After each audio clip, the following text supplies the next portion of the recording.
Test match. India have won the series. They're going to get back for two. India at home. Lords goes wild.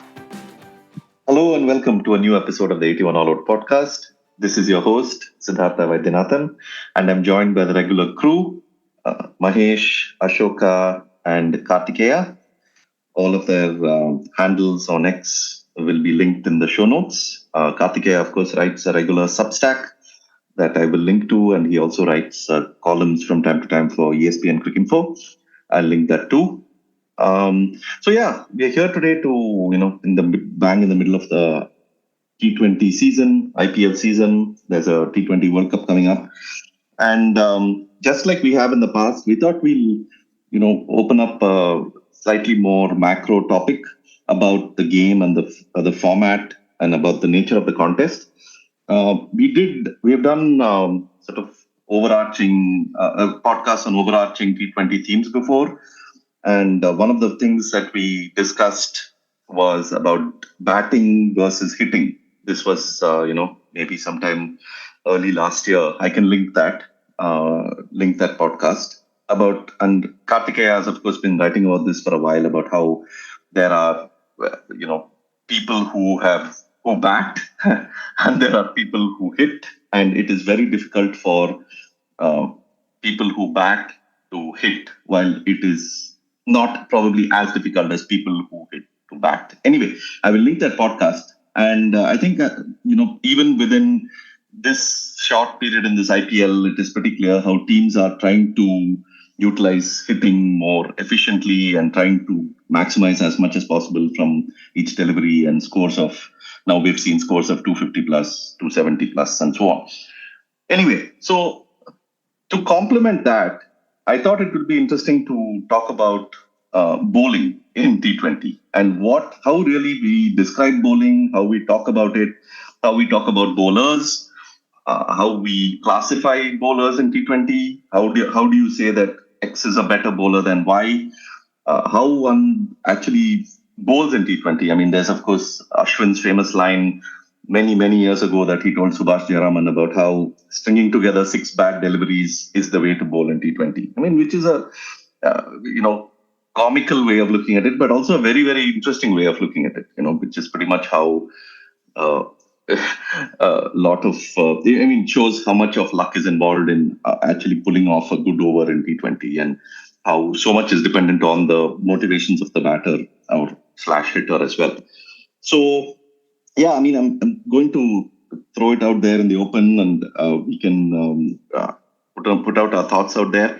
Kartikeya, of course, has written a bit about this before, and he has spoken about how, teams actually tend to overvalue bowling compared to, spending money on a hitter or two when they can, rather than throwing like huge amounts of money on a bowler.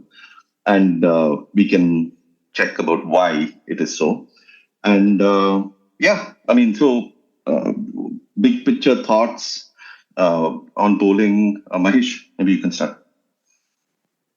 Yeah, I'm the least qualified to talk about T20s or IPL because I don't watch too much. But it's a question that fascinates me because recently, my son was asking things about basically how do I play cricket? How do I play international cricket? I mean, like you all start playing cricket with the ambition of playing international cricket, right? So he's like, can I become a test cricketer and so on? I told him, given that you grow up in Singapore and, the kind of opportunities you get to play here, your best bet is if you, like from scratch, start to think of yourself as a T20 cricketer and train yourself as that, right? So he was asking me, what does it mean? I said, one, forget defense. Just start whacking every ball that you get and create as many sort of range of shots as you can possibly do and so on, right? I was just giving him like a theoretical framework. And he naturally asked me this question, okay, what kind of a bowler should I be? And I do not have an answer for this. I looked up the records. In fact, the two of us went through the records in IPL. In my mind, Jasprit Bumrah seemed like this sort of exceptional all-format bowler. But he didn't, like, if you look at the aggregate record, I know this is blasphemous to say right now, and he's bowling beautifully, I guess, because I only see the scorecards. Even there, it's not a standout spectacular record. He's still, his economy rate is still over 7. there are other bowlers like Sunil Narayan, and there are quite a few bowlers who are like whose economy rate is much lower than Bumrah. So is there a method to madness? Is there something what would you look for if you were like one of the, let's say, scouts, for instance? What is it that you're looking for when you're looking for a good sort of T20 bowler? What are the ingredients? I mean, one of the like we discussed in the last pod about what cricketer from the past could have been a good sort of T20 cricketer today. I mean, I went for someone like McGill, for instance. Essentially, my idea is that the more inventive you are, the more variety you have, and the more you mix things up, it is difficult to line you up for like hitting. I mean, that's one parameter. But also some of the finger spinners have done well, like someone like Daniel Vettori has done well. I don't know. I didn't know this. I have never. I don't remember. I mean, I must have seen him bowl before, but I don't remember. But I was looking at the record, and Jayant Yadav stood out for me. Right, his bowling average is pretty high. He doesn't take too many wickets, but his economy rate is pretty low. Right. And he was a finger spinner, maybe a very fastish finger spinner. Someone like Johan Botha, for instance, could be another sort of prototype. So either you bowl very fastish, flattish spin, or you have a lot of variety and you turn the ball a lot, and you can bowl googlies and so on. And if you're a fast bowler, a sort of unconventional action helps. Like, in fact, I even think that if I were to run the team, for instance, I would go and look for these bowlers in street cricket with unconventional actions. And before they could be found out, I find the next one. Let's say, if Lasith Malinga is bowling at you for the first time, it'll be a lot more difficult to play him than, let's say, if he's bowling at you for like the 10th time, right? You would know how to line him up. I mean, Malinga is an exception because he's also an international quality bowler. But imagine a Malinga-like bowler, but with much poorer raw materials. I'm saying that could still be a surprise for one season. Is that possible in the future? Like they will go, like some scouts will go look for bowlers with absolutely unconventional action and get them for a season, and they're okay. Like if they fizzle out after a season, unconventional action is another thing I'll look for.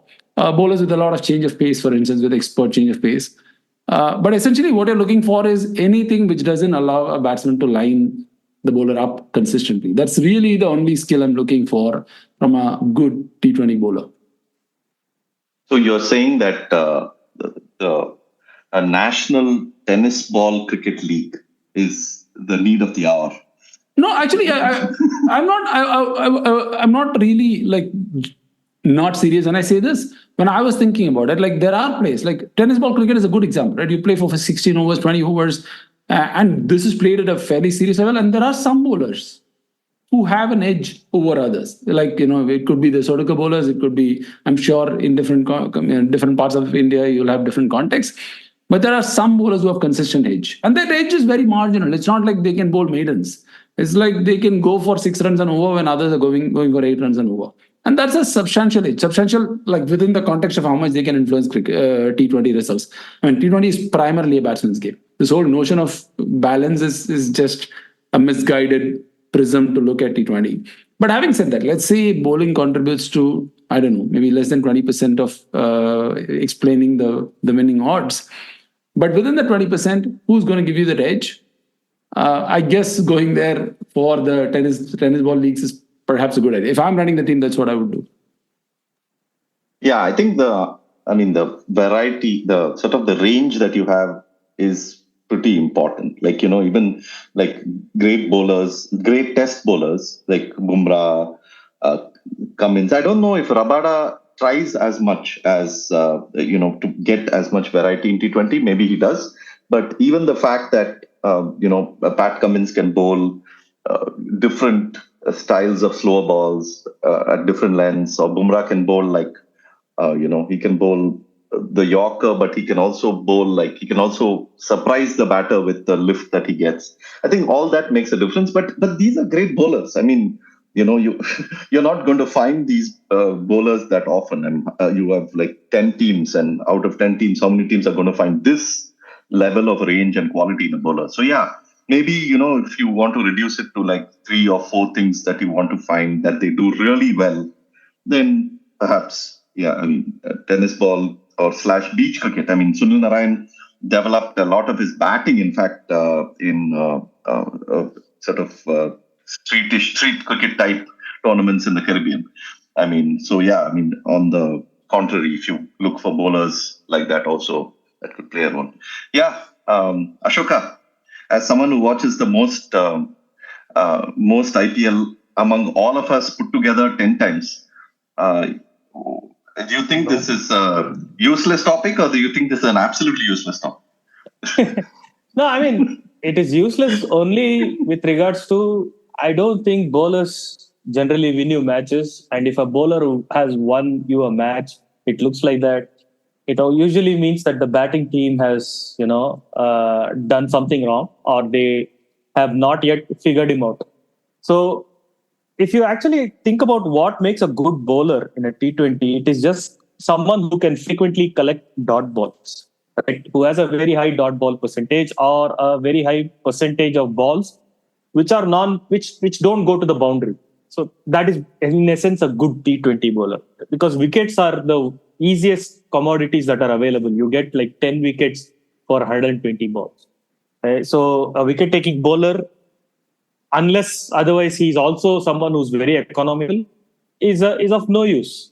So if you look at from that prism, then bowling essentially becomes a practice where you deceive a batsman's muscle memory, right? Because all of a batter or a hitter's skill comes from repetition and doing things, the same things over and over again, so that they know the timing of the hit and the power that they have to impart on certain hits. Because a lot of hits they don't do on balance. I mean, they are not perfectly balanced as they are in Test cricket.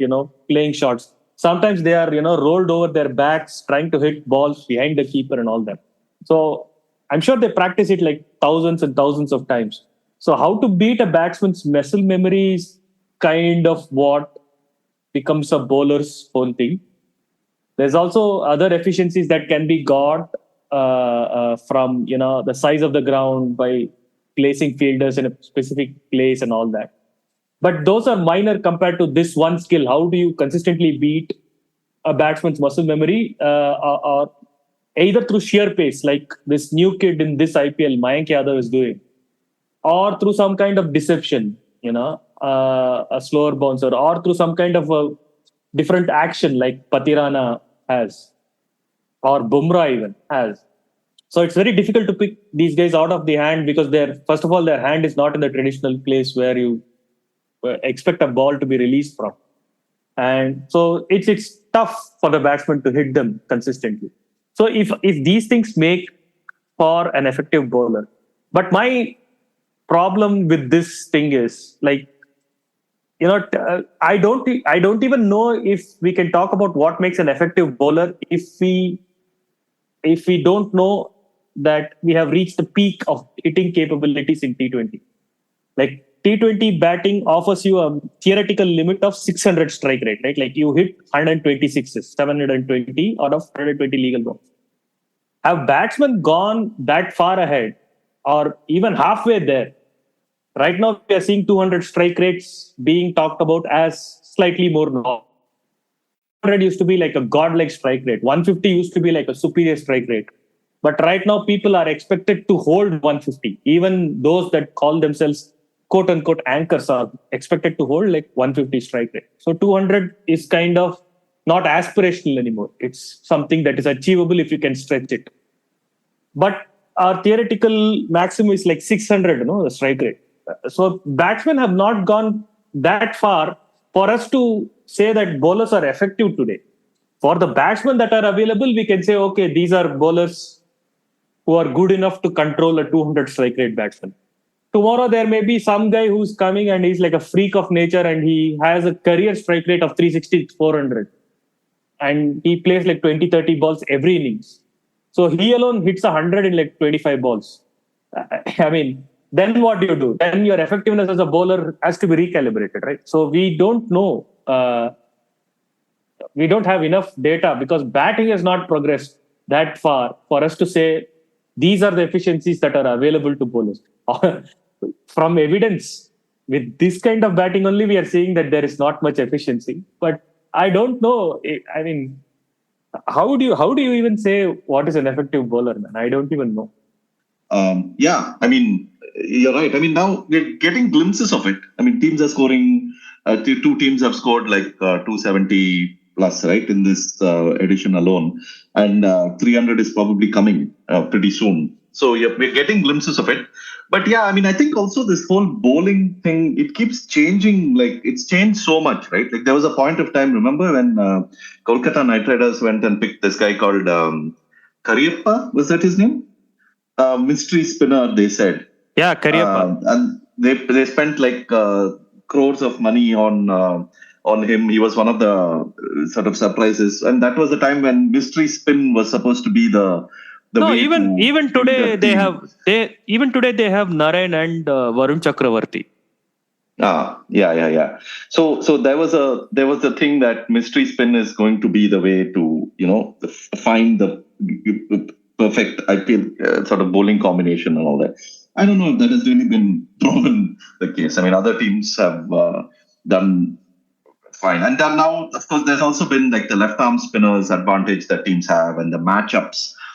There's talk of matchups. There's been a lot of talk of matchups over the years about how getting a left arm spinner at a certain time in a game will. I don't know if any of that has how much it has played out. But anyway, Kartikeya, as you should come in with your thoughts on bowling, and also I forgot to mention that famous Azhar Mahmood line that basically conned the whole world at some point of time. Batsmen win you games, bowlers win you tournaments. I mean, first of all, I don't even know what he meant by that, but a lot of people kept repeating that for many years because that guy had gone and won some tournaments. They are still repeating it. No, they're still repeating. In this IPL, they have repeated it at least 4 or 5 times. Every time Rajasthan Royals win, they are like, bowlers win you tournaments. Okay, Kartikeya. See, look, I think Ashoka is right, basically. The way I'd put it is, see, in a T20 innings of 20 overs, you have 10 wickets, and on average, somewhere between 1 and 2 runs per ball or score, right? So they're scoring more than 1 run per ball. So what is success for a bowler? Success for a bowler is conceding 0 or 1 runs per ball, right? And how do you do that? You do that by bowling to your field. Now you have, once you get out of the power play for the last 14 overs of the innings, you have 5 fielders on the boundary. So you have certain parts of the boundary which are undefended, and you have certain parts of the boundary which are defended. Now, what you want is you have to want to make the batter to hit to the defended part of the boundary, and basically, if you're bowling against someone like Kohli, then you're lucky because the Kohli is going to bat properly and he's going to actually play the line and length of the ball, and so it's relatively easy to get Kohli to hit to the defended part of the boundary. Which is why innings like yesterday's 113 and 72 balls happened. It's just I think it's the joint slowest century in the IPL or something like that. It took him 67 balls. In yesterday's innings, Kohli made 31 singles and 20 dot balls. That means out of 120 balls in that, what is his team called? Rajasthan? No, not Rajasthan. Royal Challengers. What is this, man? What is his team called and all? They are all balls starting with R, man. What do you do? You're taking Kohli blasphemy to a different level. Ban this guy from this pod, man. It's not my fault. One team is called Rajasthan Royals. The other team is called Royal Challengers. It's all very close. I mean, if you want to dump on Kohli, at least learn his team name. That much respect you should have. You are being racist to IPL teams, man. You should learn their names. They should come up with imaginative names which are easy to remember, no? The name of the team is Royal Challengers Bangalore. Out of 120 balls, Kohli basically conceded 51 without contest. Okay, that's a bowler's dream. You want that. Okay, because really bowlers have no leverage in T20. If the batter wants to take a chance, the batter is going to take a chance, right? And if the batter is someone like Tim David or Romario Shepherd, who can hit you can clear the ball, clear the boundary, and even if they don't time the ball properly, it still goes for 6. Then really, there's the absolutely nothing that the bowler can do. And then the only thing the bowler can do, as far as I can tell, is, bowl like the inch perfect Yorker, which Bumrah bowls about, once a month in all the bowling that he does. And it creates like YouTube clips and Twitter video clips, and it makes everybody very happy. But it's sadly not a sufficiently frequent event for it to be sort of competitively significant. I mean, it's a spectacular thing. It's a one-off thing, but the fact that he can do it, I mean, Bumrah we'll talk about Bumrah a little later. But so what the bowler has to do is basically to bowl every time a field is set, the fielding side intends to defend certain boundaries and leave certain boundaries undefended, which leaves certain types of shots on for the batter if the batter wants to score a boundary. Right. So the batter, the good T20 batter, is going to pick his spot. Like, he's going to say that, okay, you're bowling to me with a ring of 5 on the offside and 4 fielders on the boundary on the leg side. So I'm going to back away to leg. I'm going to try to hit over the offside. It is a very simple example. It never happens this way, this obviously. But let's work with this. So the batter has picked his spot. Or the batter is backing away to leg. He's exposing his stumps. And there's really nothing the bowler can do to prevent the batter from doing that. So the bowler, he can either follow the batter or the bowler can go wide of off stump. Those are the two options. Now, at that point, it's basically like whiskey up to God, essentially. If the batter connects, the bowler is dead. If the batter doesn't connect, good. It's either a dot or a single, or at worst a 2. Or if the bowler is really lucky, maybe the batter misses on the ball on the stumps and the batter gets out. Something like that. So that's the game. That's T20 in a nutshell. The batter wants to hit to the undefended boundary. The bowler wants to bowl to the field such that becomes as hard as possible. Now, some bowlers can do it. Some bowlers have got better raw material than others to be able to do it. It's like they have some extra pace, or they can turn the ball really hard, or like Jasprit Bumrah, they can basically make the ball do whatever they seem to want it to do, and the ball does it. But those bowlers are very, very rare. Mostly you have bowlers who are good at one of these things. This guy Coatsey, for example, he's 21, 22, but very young bowler. South Africa all-rounder.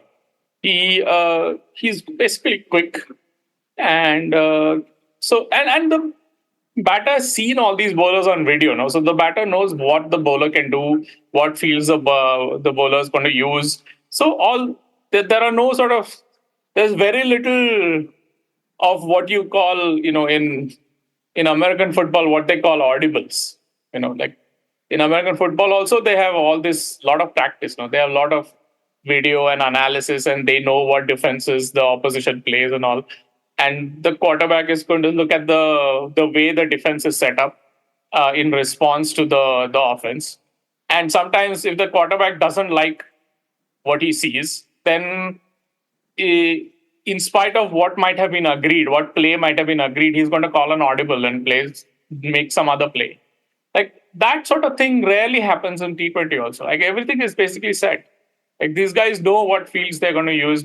They know whatever's going on. Ironically, this actually was first pointed out, when? Well, it was pointed out by Anil Kumble in the 2015 ODI World Cup. Because, at that time, what happened was they used to have this thing where you had only 4 fielders on the boundary were permitted. And so batters were basically lining up undefended boundaries and murdering the bowling. And what that did, as Anil Kumble pointed out at that time, I think there's even an interview of his with TCM or ESPN, or looking for one of these. If you can find it, you should add it. What he said is that it was Sportstar. Send it. I'll put it. Yeah. Yeah. What he said basically is that when you have only 4 fielders available to defend the boundaries, then the amount of boundary which is undefended basically leaves the bowler very few options. And the effect of that is that the length the bowler is going to bowl is very easy to predict for the batter. Right? Now, with 5 fielders available to defend the boundary, it's a little bit harder to predict that length. Because presumably, with 5 fielders to defend the boundary, you can defend a boundary for the full length and a short length, and so on and so forth. Whereas with only 4 fielders to defend the boundary, that's one of the reasons why they changed the law after the 2015 World Cup to allow for the extra 5th fielder on the boundary in the last 10 overs of the one-day match. Because otherwise, it was like the bowlers were on a mug's game, man. Like there was nothing they could do. And then like AB de Villiers, as it is, was in great form, and he was murdering them, and he was murdering the bowling. So this is the game, and the number of bowlers who are like good enough to reliably prevent the batter from scoring more than 0 or 1 of a given delivery, like who have the raw material to reliably prevent that, given that the bowler has no leverage to prevent the batter from taking a chance, is very, very small. It's like maybe 4 or 5 bowlers in the world who can do that. Because like even like Kaiser Rabada has a really good record in the IPL. He gets a lot of wickets, but batters are taking chances against him. I mean, it's not like batters are, defending an off stump against him, or it's not like batters care very much when they get beaten outside off stump. Like even in that game where what is that new sensation bowler? I don't know if he's from Gujarat or Lucknow. Mayank Yadav. Who does he play for? Lucknow. Like he beat Cameron Green in defense. Like he hit the top of Cameron Green's off stump. But the point is, it's really hard to say that he beat Cameron Green's defense, because Cameron Green is not setting up to defend his off stump. No, he's setting up to take a chance. And what happened there was that it was so quick that there was no time for Cameron Green to go through with his chance, basically. And so he was in no position at all. Like the thing he could do was to try and block it, but it was too late by then. But in a test match, he's not going to get past Cameron Green's defense that easily. So when the batter is not batting, when the batter is not setting up to defend his off stump, then like it's very hard to judge bowling like for the point of view of what Ashwin said is a good ball and a bad ball. So I think to the extent that there is a good ball in T20, it is the ball which makes it as hard as possible for batters to hit the ball to an undefended boundary. And that's also why in T20 you're finding batters inventing all these new shots. Why are they playing reverse scoops and reverse sweeps and reverse ramps and switch hits and ramps over their head and hitting bouncers over mid-off and all that?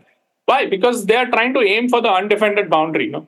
That's why they're inventing all these shots. And they're slowly going to cultivate all these shots. Like the batter has all the leverage. So the batter, every time the bowler comes up with some new technique, like now this slow bouncer, which they're using so effectively, like what is his name? Mohit Sharma. He played for India in the 2015 World Cup, I think. He bowls this slow bouncer.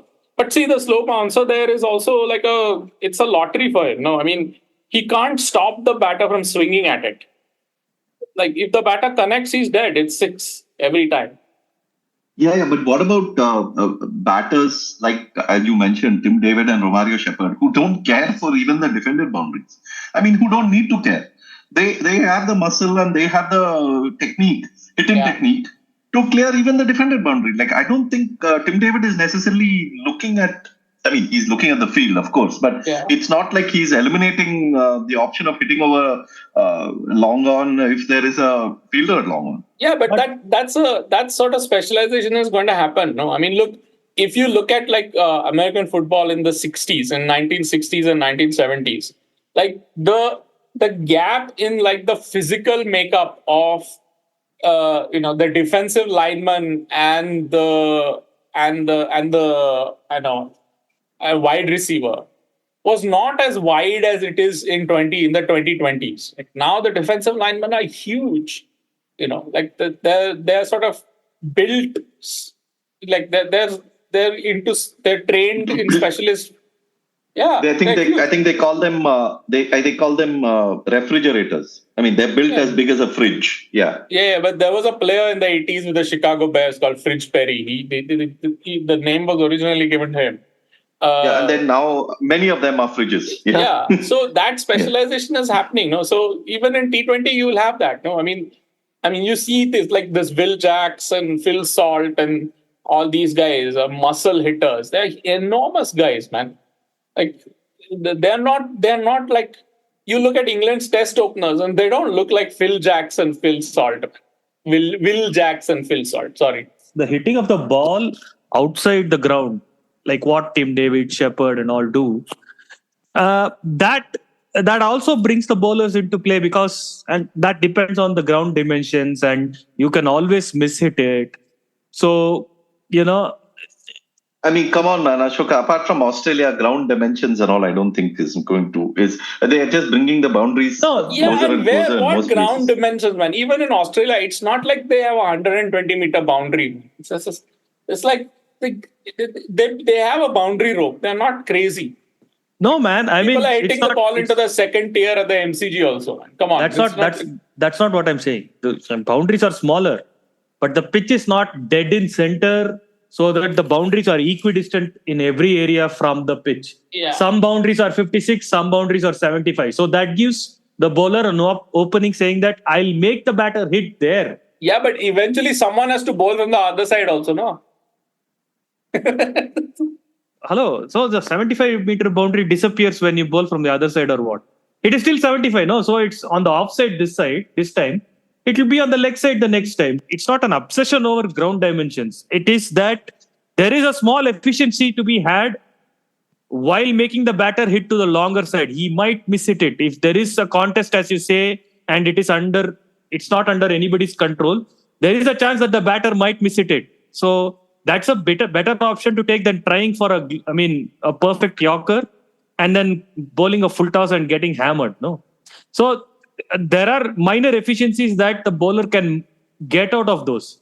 That's the point. The point is not that these guys can't clear boundaries. Of course they can clear boundaries, and the bats are huge as well. You're really clutching at straws, huh? Like you're really going all out with these bowlers. It's extremely minor, man. Extremely minor. Yeah. So it is minor. So what? So what other efficiencies do bowlers have? The entire premise of this is that bowler is helpless, man. The batter can do what he wants. I'm telling you, like having an action like Patirana or Bumrah, that's probably a much more important thing. Being able to bowl where the batter doesn't know which way it's going to go off the pitch, that's also a nice efficiency. But that's a short-term efficiency, because if you are successful, someone will figure it out. Yeah, if you keep bowling, someone will know what it is. Their action is not a mystery, no. Everybody knows what the action is now. It's still difficult to play. Yeah, it's difficult to pick. Because like the batters are used to the batter's sort of setup is sort of optimized for receiving a ball which comes from a certain release point. No, so I mean, for example, if there were like 10 bowlers like Patirana, then Patirana would be less effective. Is the point? Okay, like at the end of a T20 match, can you even like figure out who bowled better than the other, or is it just like you look at the figures and whoever has the best economy rate, you have to go by the result? How do you gauge who bowled better than another bowler? I have no idea. One thing they would be looking at is, did you bowl to your field? I mean, you can bowl to your field and still the batsman could walk around and hit you, or the batsman has enough muscles to clear the boundary any which way. But it's still a reasonable thing to look at. From a process perspective, if you are running the team, how would you see like the classic, how did he execute the plans? One way to evaluate it is, did he bowl to your field? And I think that's really it, to be honest. Yeah, and remember, Kartikeya, you had written a piece many years ago on how this whole data was coming in the way of accountability. And I think it was Buchanan, right, who told you, one of the coaches who told the you that players didn't want it. Yeah. players didn't want too much of instruction and based on data from the outside the boundary, because that would then make them accountable. Like then you would ask them, why didn't you do X, Y, and Z when the data shows they should have, and so the players were actually not for it. Like you'll see an example. Like today, for a change, in the evening, I was watching the match, this T20 match, because I'll admit I was watching for sentimental reasons, mainly because Ishant Sharma was bowling, and I had not watched Ishant Sharma bowl in a long time, so I wanted to watch. So, but he's bowling at, I think, one of the right-handers from Bombay. I don't know who this Mumbai Indians right-hander was, but he bowled it on a nice attacking length outside off stump. And this Mumbai Indians batsman, he just climbed into it. He laid into it, like between cover and mid off, he hit a 4. That right-hander batsman is Rohit Sharma, man. That's the name you're looking for. No. It's not Rohit Sharma. I would not forget Rohit Sharma, man. It's some later on. And basically, he was bowling with the mid-off up and extra cover up. And he had a deep point, and then he had protection on the leg side. And then later on they panned the camera after they showed the replay of that shot. They panned the camera to Ponting, and Ponting is like pointing like he's making an action with his hand which says like, oh, you should have got the line wider, because that would have prevented the drive between extra cover and mid off, and it would have forced him to drive it square of the wicket where they had a fielder on the boundary. So that's basically a bad ball. Because he's not bowling to his field. Now, who knows? Even if he had bowled it wider, this batsman might have still tried to muscle it over extra cover, instead of like just pushing it to mid off. Yeah, and as Ashoka mentioned, muscle memory for batters. There's also muscle memory for bowlers, right? I mean, Ishant Sharma has probably bowled that ball, practiced bowling that ball. Bowl it. Yeah, like he's practiced it thousands and thousands of times in the nets and in this thing. And for him, he became a very good very good test bowler because of that. But that doesn't work. The interesting thing, what happened the ball after that? The next ball, Ishant Sharma got it further up, and he basically, strangled the batsman. He got the batsman got like the ball under his bat, and like he hit it hard into the ground, and it hit his pad, and then trickled away. He didn't get any run. So we don't really know whether Ishant Sharma missed his length or he missed his line the previous ball. Because he may have actually been trying for that Yorker the last ball also. But that's the other thing, of like trying for the Yorker is a very high risk thing, because you miss the Yorker, you get like you might bowl either a half or your low full toss and not have the field set to defend. Whereas if you on a length ball, your margin is little wider. It's a little bit more forgiving if you miss the length or miss the line. So that's why they don't bowl that Yorker all the time. No? I mean, and if the Yorker goes wrong, and the guy paddles, then you go for 6, man.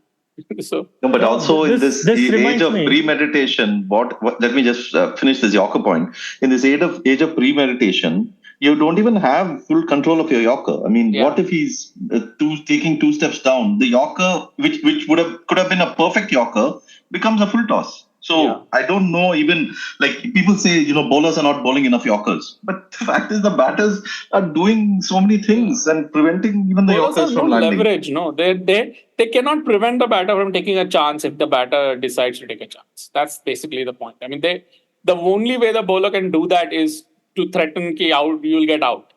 And the batter doesn't really seem to care.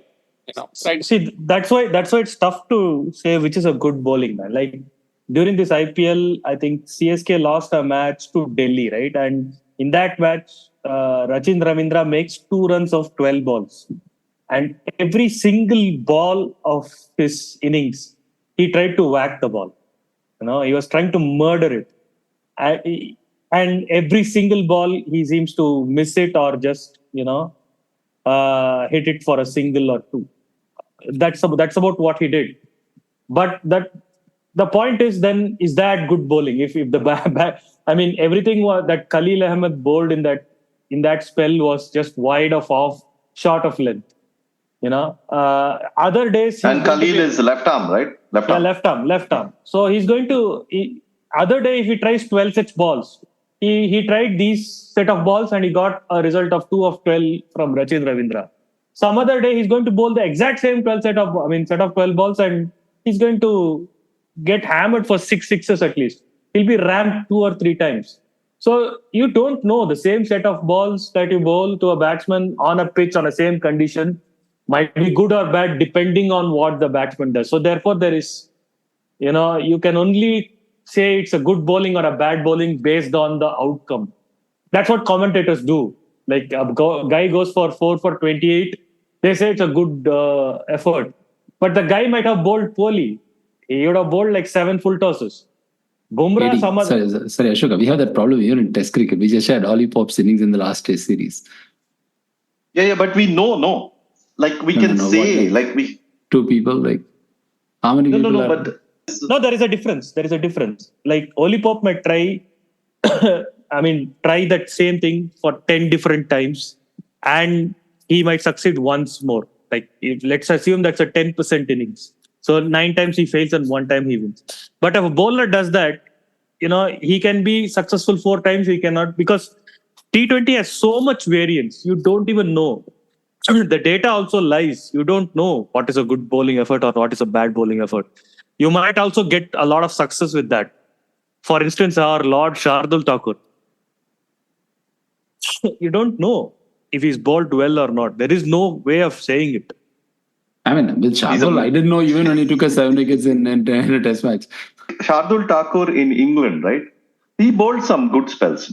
I think we can all agree that in England he bowled good. It's not like a mystery why he got but in Test cricket, the bowler leverage, the batter is scared, petrified to get. He doesn't want to get out, So that's why you can have a good ball and a bad ball, because when Ashwin says like 6 bad balls, he's saying like 6 balls which would be considered bad balls in Test cricket.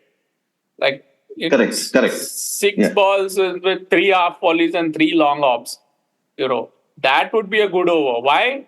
Because you're defending boundaries, where the half volleys would normally be driven for 4. Where if they're driven, they'll just go for 1.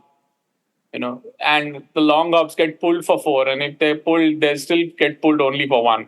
So that's why you bowl an over conceding 6. And that over is absolute gold in T20. You have a over in which you concede 6 singles. You're king, man, as a bowler. The question now is, why are teams so hopelessly inefficient then? Mitchell Starc and Pat Cummins are getting crores and they're paying them so much money. Is it even worth it? Like, why is the market not correcting for this? Why are they not buying hitters for that amount of money? Well, they are buying hitters. They are buying lots of hitters. But why are they paying so much for these guys when they can save that money? They're paying that for 1 or 2 bowlers. No, that's not like they're spending way more on their hitting than they are on their bowling. If you have Bumrah, then I would pay big money for Bumrah. I would pay that. Because would you pay that 20 plus crores that you're paying for Starc rather than? If they're paying 17 crores or 20 crores or whatever it is to Kohli, then Bumrah is worth 100, man. Even in T20, he's worth 100. The starting point of the argument is they shouldn't be paying that much for Kohli in a T20. No, that is different. Okay, that answers your question, right? They're paying big money for Will Jacks also, and they're paying big money for Maxwell. They're paying big money for so many big players. Niklo, tumhari aisi ki taisi. This guy is not talking about 20 crores to Cummins, man. This is a fraud. This is a fraud. Cummins, part of it is also commerce, no? But this is a whole paradox, no? That the ratings, unfortunately, are not based on competitive efficiency. They are based on stardom. So, as far as I'm concerned, like if you want to make a properly commercial decision, then dropping Kohli on the World Cup side is a non-starter. Like even RCB ever dropping Kohli is a non-starter. Because they'll make less money without him, even if they win more. Then an Indian player would have been a far better option for them to spend that money on, right? But don't they have a lot of players? I mean, No. I don't think they're paying that much money to commence for the stardom. I think as Ashoka mentioned earlier, the ecosystem is still reasonably inefficient. Where if batsmen are batting, bowlers can get away with bowling, right? So then you still have value for bowlers because a lot of the batters, I wouldn't say a lot, but quite a few batters are still batting instead of hitting. And once that dynamic changes, once the ecosystem becomes more efficient, you will realize the incremental sort and they are they're paying for like they have a big they have a big foreign hitting contingent, man. Markram, Head, Larson. No, but it's still not large enough for Cummins, the value But of he's Cummins the as a bowler only to big be. name bowler. No, everybody else of their bowlers is like fairly small fry. No, I mean, okay, Bhuvaneshwar Kumar is the only one, but even he's like, I don't know. I don't think he gets top dollar anymore. And then they have Markande and Unadkat and etc. etc. I mean, they have I mean, most of these.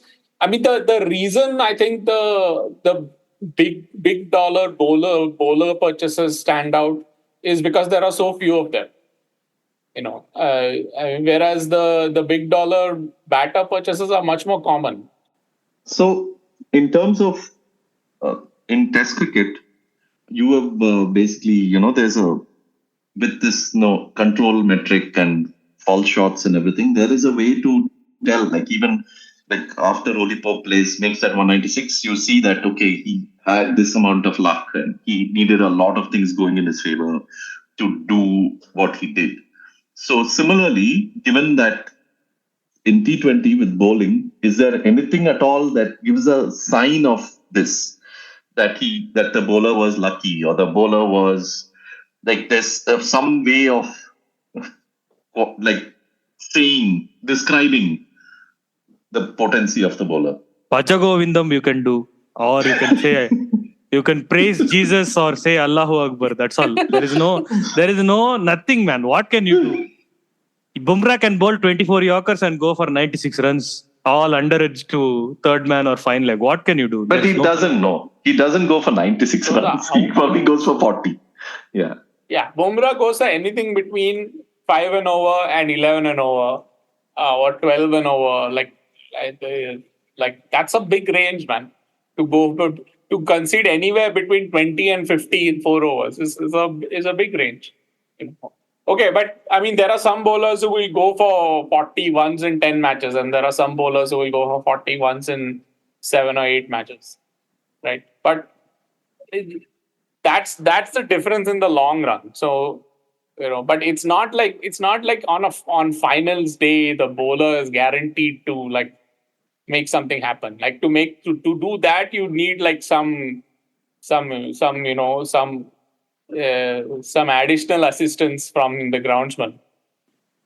That is the one thing where they can have an efficiency, because if you know what your home pitch is going to be like, then you can pick an attack which works really well on that home pitch. Talking about bowling, like you said, like for instance, this new kid, right? This Mayank Yadav, he's now come in and he's bowling really quick and surprising batter. So obviously, there is also a aspect of batters being a bit wary now. I mean, with his sort of star on the rise, they're probably not going to come out and try and hit every ball of his. They're probably going to take a couple of sighters, which works to his advantage as well. So, I mean, it's a very, very noisy format. No? So, it's a question of like, what are the things which make it marginally less noisy and what are the things that make it a lot more less noisy? And I think that basically being able to predict what your home conditions are going to be, it makes it like far more less noisy than, relying on one bowler to have a good day everywhere. Is why, I mean, CSK, I think that at Chepauk, I think they're winning like nearly 3 times as many games as they're losing, and like they're not doing anywhere near that well abroad, away from home. So you would not I mean, call it chapok. If you were a true CSK follower, you would follow it unbudden. You would not call it chapok. Whatever that is. I'm not a true anything. So the thing is that I don't know that if you want to really know what I think what CSK do, really it has worked, and it has worked long enough for it to really be a good method.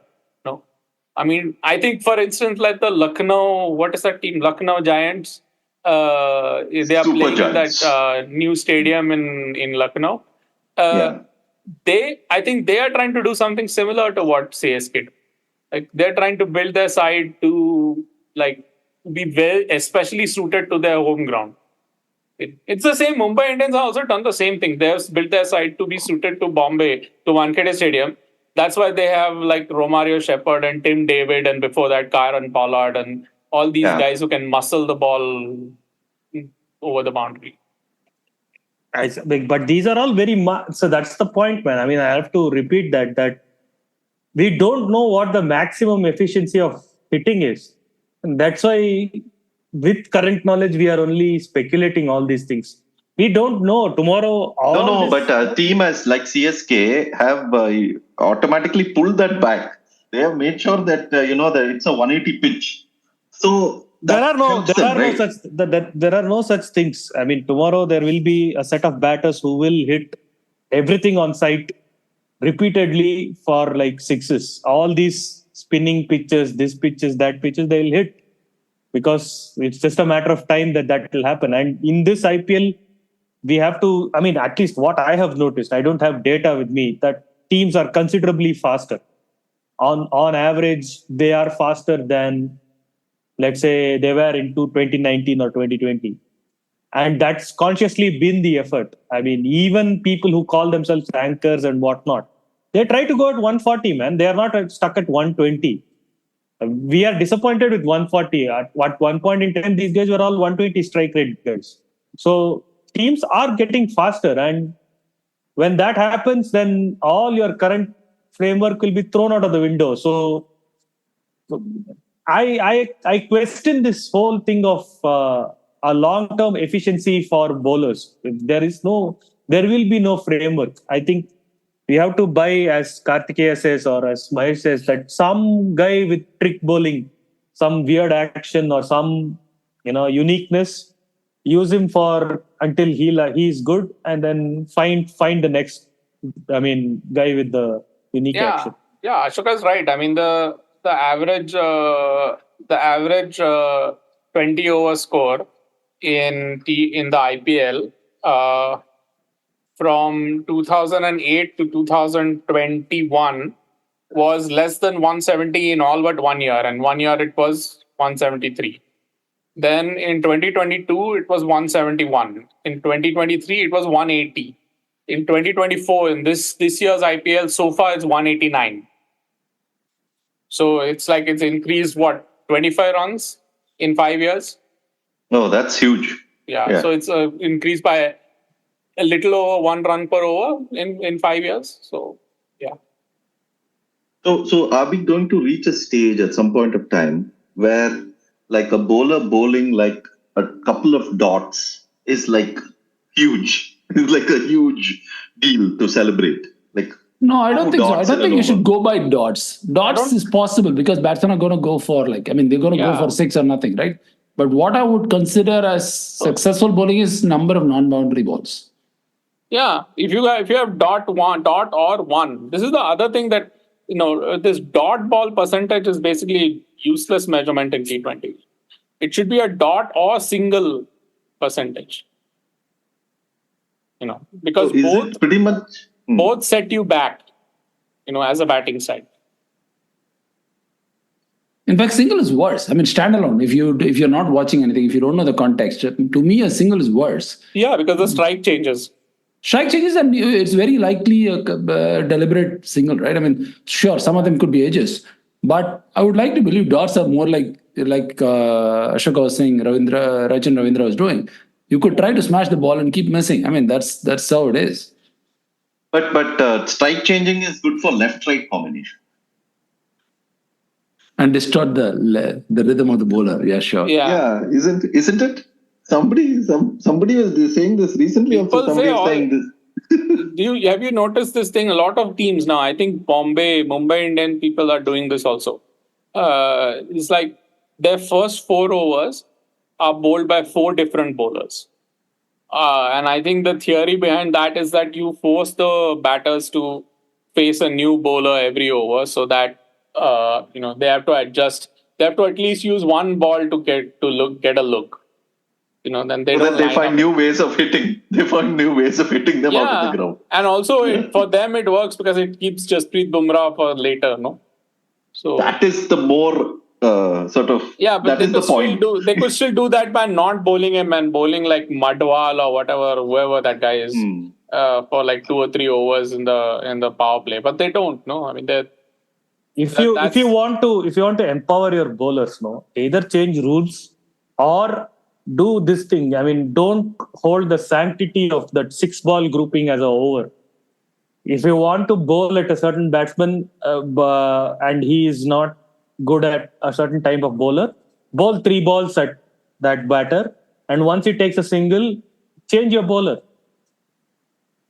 Change your bowler to someone else. You can if you do that, that's perfectly fine, as long as Yeah, but that'll lead to stalemate. No, then if I know that you're going to change the bowler, I'll try to change the batsman. Then no. I mean, how batsman takes a single, that guy can't come back to strike. No, now the other batsman is there. No, I can also send I can get somebody to retire out and send the next one in. Assuming retire out will become common in the future. 10 times. Do retire out 10 times. That's good for me, no? Look, here's a good sort of juxtaposition, right? Yesterday, Kohli made 113 in 72 balls, and his team made, I think, 180 for 3 in 20 overs, and then they 183, lost. I think. Yeah. And then they lost comfortably with more 6-7 balls to spare or whatever it was. Today, Mumbai Indians made 234, and there was not a single half century in that innings. And not only that, that's apparently the first time more than 200 has been made without a half century, according to Mazhar Arshad, who's the guy. And more importantly, none of the batters faced more than 33 balls. That the guy, the one batter in their side who played 33 balls was Hardik Pandya, who played a horrible innings, which almost lost them the game, but for that last over by Romario Shepherd. So, I mean, there's no building an innings. There's no being unpredictable and not taking chances because, otherwise the bowlers will find out that I'm trying to hit them for 6 or whatever it is that Virat Kohli said. There's none of that. This is the competition. And what is a bowler supposed to do? Yeah, if the batter doesn't want to stay at the crease, then what other leverage has the bowler got? What can the bowler do to direct the batter to act in a certain way? He can't. Only the scorecard directs that. So the bowler is irrelevant in that sense. People don't understand what it means for something to be irrelevant. It means it's not relevant to the competitive balance. No, it's not relevant to the competition. I mean, yeah, sure, some bowlers are better than others and they'll be a little bit harder to hit than others. But the point is the batter is still going to try and hit them, no? It's not like batting sides are going to block Bumrah out, no, for 4 overs. They don't. That's why he goes for 40 every few matches or 45 or whatever it is. Yeah, there was this thinking that... Interestingly, in the international game, there is a case for saying that there's more for bowlers to do in the international game than in a league, because the international 11 is selected from a much larger pool of players, right? So India can conceivably pick the 4 best bowlers in India and put it in a T20 11, and then the combined effect of those 4 will be measurably better than sort of just having one, like just having Bumrah or just having whoever. If there's Who another, are the hypothetically who are the four best I have T20 no bowlers in idea. India? Apart from Bumrah, I can't think of anybody. Everybody else gets. I think, for instance, and I think Ashwin is a really great T20 bowler. I mean, he's got one of the fantastic IPL records. Like, he's really an all-time great IPL bowler. Uh, I mean, he rarely gets hit. He's phenomenal. He's. I think he's his expected runs conceded is like about 500 runs below expectations over his IPL career. That's like 40. That's like 40 per year, roughly, and So that's that's basically like, around if you two and a say that half a game. 1.5, 2 runs per game, he's better than I, but to lower below expectations. That's extraordinary. Uh, I think, but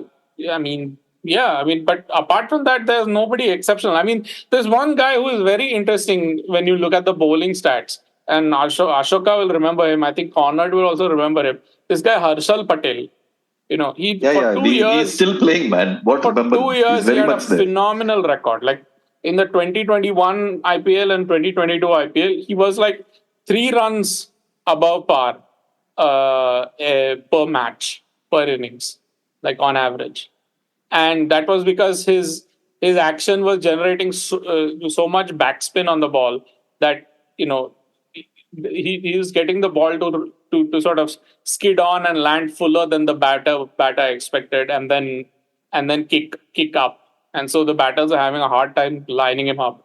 But he's lost that, and since then, 2023 IPL, he was again three runs worse than par, and the 2024 IPL, he's now 7 runs worse than par right now. So whatever he was doing in 21 and 22, whatever was working for him, either he's been sorted out or he's lost whatever he had.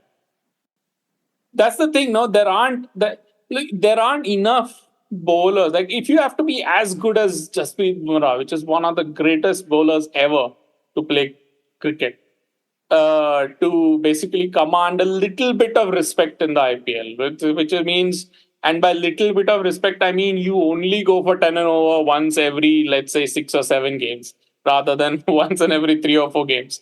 Then, like, what is the hope for bowlers in IPL, man? What can bowlers do?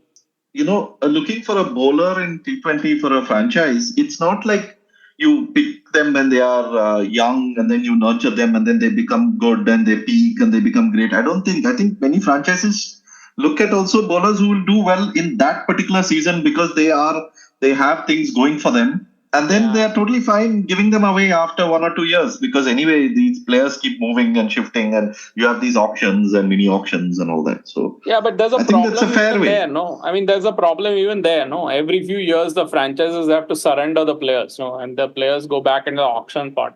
So that's actually a disincentive for franchises to develop players. The sort of the slightly underappreciated thing is that a franchise has a huge amount of resources for a very small number of players, right? Whereas a state association has a huge amount of resources, but it also has to look after a huge number of players and a huge number of teams and a huge number of tournaments, like all the local tournaments, all the clubs, all this, all that. They have a much bigger remit than a franchise. So, but that'll change. That'll change. See, with the window getting bigger, with the games increasing, with the IPL taking the gap between the windows has to increase.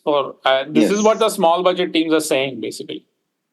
No, I think basically in a few years, I mean, IPL is going to be like 5-6 months going to go on. So I won't be surprised if franchises are then actually doing more to invest in players, and also if that they don't have to surrender them as quickly.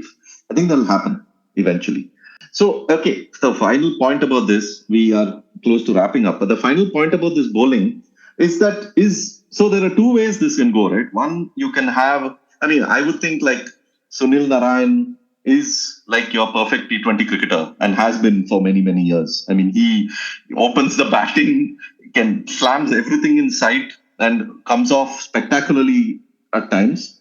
And then he also gives you like 4 good overs where, he can either be like really good or, I mean, some days he goes for runs, but so be it. But mostly he's a great asset to have. So you either have more, and Rashid Khan too. I mean, Rashid Khan with the bat shouldn't be underestimated as well. As great a bowler he is with, in the T20 format. So you either go that way where, your teams try and find more and more of these sort of cricketers, or you go in the way of completely specialists like a Mayank Yadav, for instance, just to take a recent example, or somebody who is really good at 1 or 2 things that they do as bowlers, and then you're fine with them having them make that difference. So which way do you think it's going to go? I mean, do you think it's going to be real? I mean, I'm guessing it's going to go the second way because it's not going to be easy to find a Narayan or a Rashid that easily. I mean, these are very rare talents. But no, I think we will find people with unusual actions, man. I think T20 is just getting really serious about, the format itself. So you will get a lot of bowlers with a lot of different actions, and they will be effective for a very short period of time. I mean, and that's how it is going to be. Either that or you change the rules drastically. I mean, the 100 had a good idea, blocks of 5 balls, but even they wanted a block of 5 balls. I don't see what is the big integrity thing about having an over. You can have 120 balls bowled by 8 or 9 different people in different chunks. It's not a big deal. You can just set a maximum limit of 24 balls per guy. Yeah, your T20 innings will last like 4 hours then, man. If they keep changing the bowler every ball. It's okay, dude. It's fine. They will find a way to punish everybody, but that is what everyone is good at. So, but that's something you have to do. You have to do something because otherwise, with given set of rules, it is just a race to see how close the batters get to that. The theoretical limit of 600 strike rate. That's all that is going to be. Otherwise, bowlers are, as Kartikeya says, irrelevant or non-significant or secondary to what the outcome would be. Will it help if you increase the limit of overs per bowler? Will that be some way to go? Like if Bumrah bowls? No, the whole point is, the first thing about, the hitting is that the ground conditions, what the bowler is going to do. I mean, you can deceive a batsman once or twice, but then after that, what the repertoire of the bowler is. He's going to correctly estimate what you're going to bowl. It's going to be a slower bouncer or is it going to be a short one? I don't know what. But you will get lined up one way or the other if you keep bowling at the batsman. The entire thing is you don't bowl at the batsman often enough so that he lines you up. It is to disrupt his muscle memory, either bowl like 2 balls of pace and then 2 balls of spin. That will you're saying if they remove over limits, and if Bumrah can bowl 10 overs in a T20. No, I'm not saying that. I'm saying you can keep a 24 ball limit on a bowler. You can keep 120 ball limits. All that you do, but this insistence of bowling 6 balls at a point in time. T20 is already not cricket, no. So let the guy bowl 2 now, 15 later. Let them allot chunks. No, I'm serious about this. Let them allot chunks. Let's say every team does not have like 6 great hitters. No, at some point in time, you're going to get your Ayush Badhonis and your Anuj Rawats batting. At that time, strategically bowl all your Bumrah, all your non-Bumrah overs then. Bowl Bumrah at like heavy hitters. That you can do, right? And now you're forced to bowl Bumrah only in a 6-ball chunk.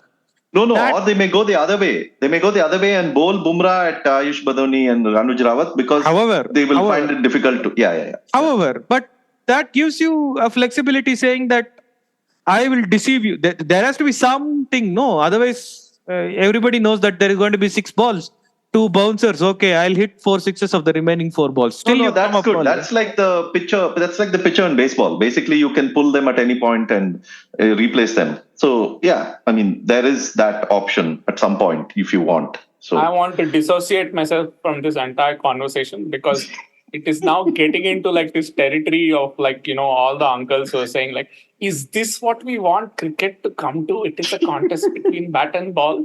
I don't think there's anything wrong with team scoring 270 in 20 overs. in fact, I love it, man. I love it. I love team scoring 270. Yeah. It was never a contest between bat and ball. I think it was pretty clear for a long time. It's a contest between like bat and bat, man. It's between bat and scorecard. But thanks for joining this discussion. We had quite a lot of thoughts come up. Of course, it's going to be an evolution. And as Ashoka says, maybe hitting has to reach its full potential before we see what the ways in which we can describe bowling and talk about bowling in T20, which is far different from bowling in Test cricket or ODIs. So, and commentators today are still describing bowling in the way they would in a test, and they're talking about like length and line and whatever, man. I mean, it's quite, they need to get on with the program and understand this format much better. Also, this contest between bat and ball, let's forget about it for the moment. There is no contest between bat and ball. The only thing to ask is what is good bowling, and is there a way to describe good bowling and to figure out who is a good bowler. And as of now, we don't know. Maybe rules will change, or maybe things will change in the future for us to figure that out. As usual, 81allout.com is our website. At 81allout is our account on X. You can subscribe to the podcast. If you do subscribe, please leave a rating and a review. It really helps people find us. Also, we are a crowd-funded platform, and people have been generous enough to help us on Coffee. That's ko-fi.com/81allout. So if you like us and if you want to support us there, please feel free. You can put in a regular monthly amount, or you can chip in a one-off amount. We are thankful for all that. And I'll also link the 3 books we have republished: War Minus the Shooting, Cricket Beyond the Bazaar, and The Summer Game by Gideon Hay. Hopefully, we will be republishing one at some point in the near future, and I'll keep you posted about that. Thank you. Thank you, Kartikeya. Thank you, Mahesh. Thank you, Ashoka. Good night and take care. India have won the series. They're going to get back for 2. India